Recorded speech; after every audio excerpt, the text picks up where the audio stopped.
Нека видим какво мисли той по отношение на... Добър ден, ние сме от предаването Боза и Баница. Бихме искали да ви попитаме какво мислите за състоянието на България след влизането и в Европейския съюз? Вашата държава е много красива.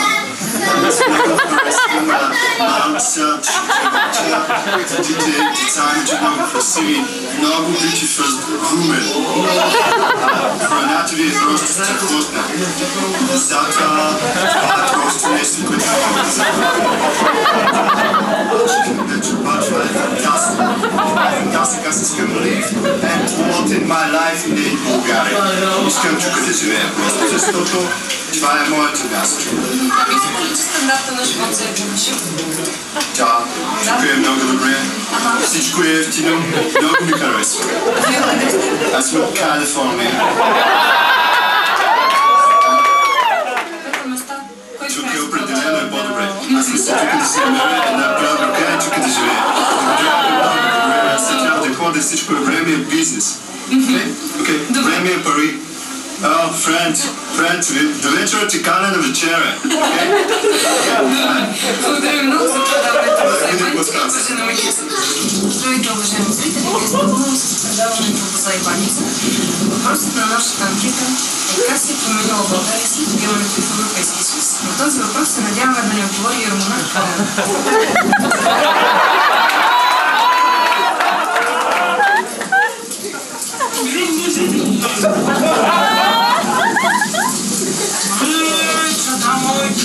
Добре дошли, милости, благодаря на вас. Абе, вие не оставате човека да се напие с вода, бе? Няма, че няма. Кажете сега, за какво сте дошли? Ние сме предавани по Боза и Баница. Искаме да попитаме какво според вас се е променила България след влизането в Европейския съюз. С какво? Вижте сега да ви кажа, това е хубаво за Европейския съюз, че свещоливниците, че станат по-бедни и по-богати, че има много пари ще падат и голям бизнес ще се върти с свещи, защото ще има нови свещоливници, чада мои, и нов панифит.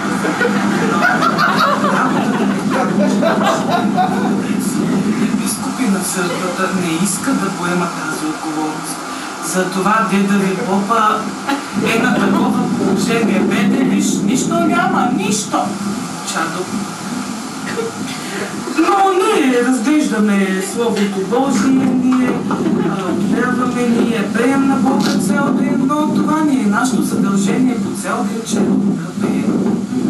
Някакъв въпрос от правителството да има? Правителството. Здравейте, господа от парламента, ако ме гледате. Здравейте ви, ваше светейшество. До Патриарх Максим специално се обръщам. Вие трябва така да направите, че да може хората, свещениците в България да получават повечко пари. Не, ние стоим гладни по цял ден.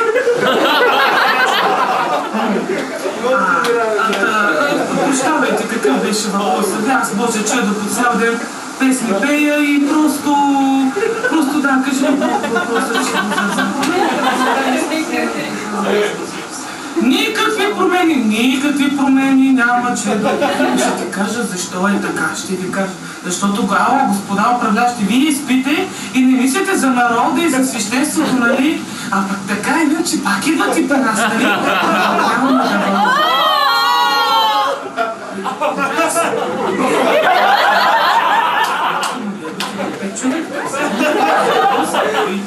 Не може да... Друго... Желаете нещо друго? Ама нещо друго. Промените за Европейския съюз, какво да кажа? Просто Европейския съюз така да се каже манджа с грозди, няма защо да ви го обясня, защото и сам деда. Аз съм далеч от политиката, така че хайде, хайде, благославя ви, аз полай, да му дари върви, чакай теб да освети момичето, снимай тук да осветим ме. Сега дава благословя. Те тук някой се учи това да 15. Бог с теб, Бог с вас. Айде, чао, черведа, Бог трябва да върви. За предаването Бозайбаница, вкусно Микица. Добър ден, за предаването Бозайбаница продължаваме да слизаме по социалната стълбичка, за да видим какво мисли един Гошан за влизането в България в Европейския съюз. Става величка.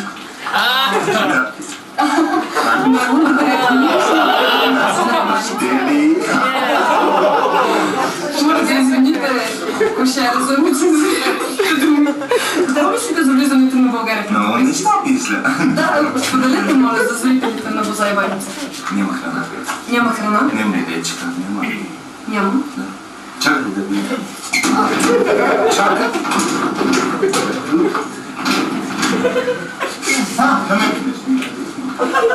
Зрителите на Бозайбаница бих хотела да знаете, просто непоносима. Чудесна е!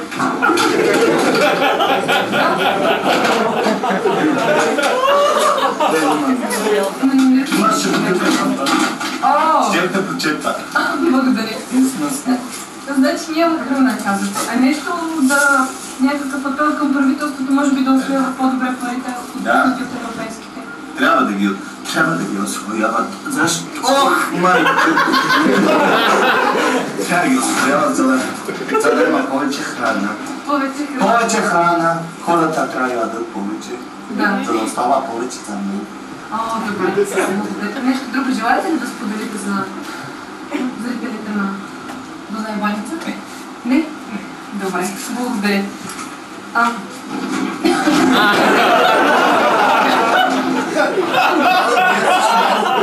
Благодаря. Браво, да само... Плащат сума.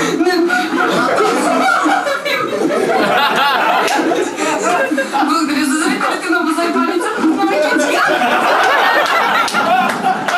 Ще камера ще се стана двама степени,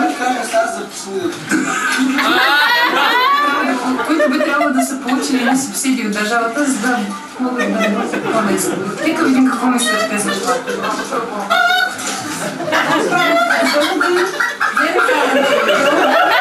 Може ли да ми попитам нещо?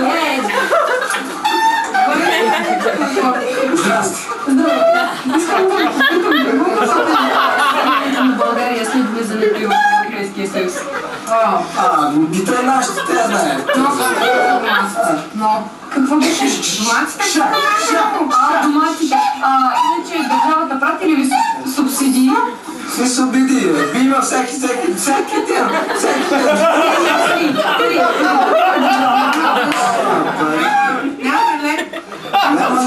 Няма какво да тя селото ставаха 2 човека и половина. Аз какво Какъв е вашия апел към правителството? тук имаме 2 кокошки и ги държим и като с нас. Както България влезе в Европейския съюз, ние Какво я да сте с нас по 2 деца. Както преди с нас, така и след Европейския съюз, също с нас. Какъв ще е вашия апел към правителството? Искате да станете с кокошките? Нека снимаме ни кокошките.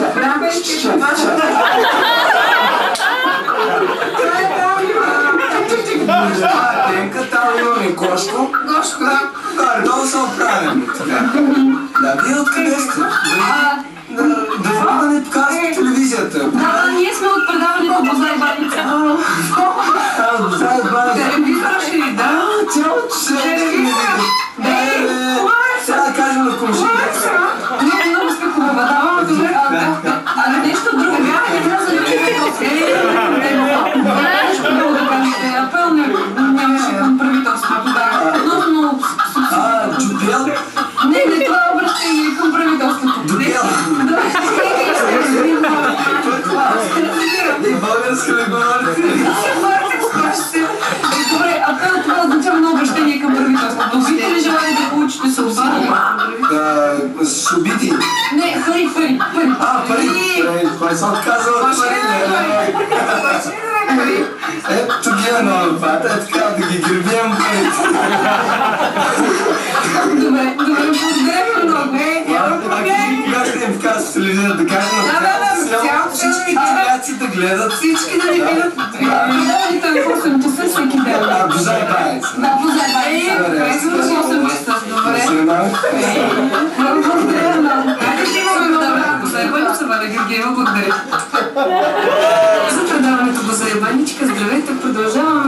нашата анкета. Въпросът е: какви са промените в България след влизането и в Европейския съюз? Продължаваме да се изкачваме по стълбичката на социалното общество в България. Нека видим какво мислят едни членове на по-високата класа.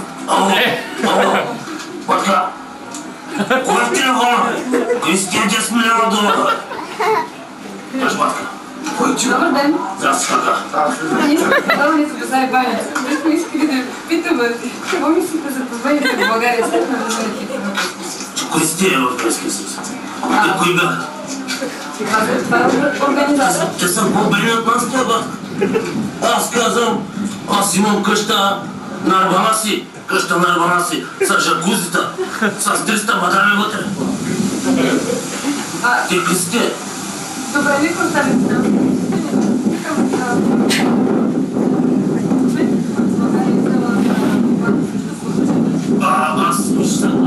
Аз съм честен бизнесмен. Аз по престъпление не се завъртам. И никакви 2 милиона не съм дал на министърта. Те му взеха да питат.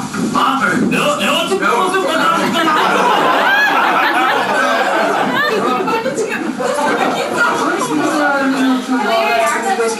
Какво се е променило състоянието на нашата държава след това?